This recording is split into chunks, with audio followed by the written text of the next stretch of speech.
Well, throughout the story of my life, I've had, different dreams at different stages. And for me, growing up, I was a preacher's kid.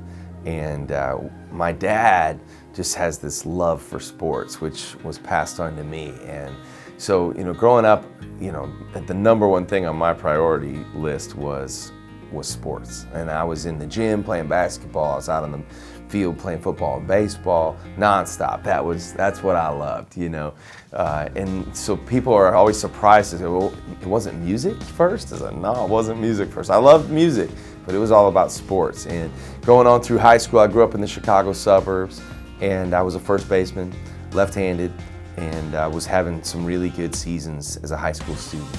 And I remember the Chicago newspaper there, the Sun-Times, had listed an article kind of listing the top college prospects at each position, and I was the #1 college prospect for first baseman.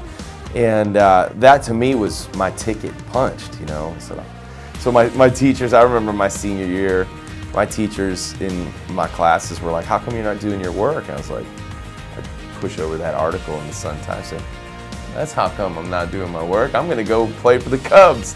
And it turns out I couldn't hit a curveball. Turns out there were college scouts coming to our games. They weren't looking at me though. I thought they were looking at me. They were looking at my buddy who got drafted, the center fielder. And that's when I began to turn my attention towards a new passion, which was music. And that's when I began to step into my sweet spot. It wasn't about sports at all. So that was the beginning of a series of things that I would call like the best worst thing.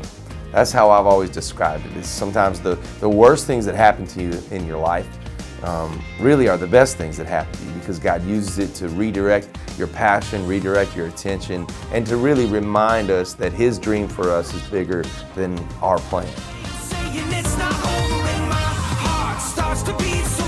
Sometimes finding home isn't always a direct path. Visit focusonthefamily.com/thrive. That's focusonthefamily.com/thrive.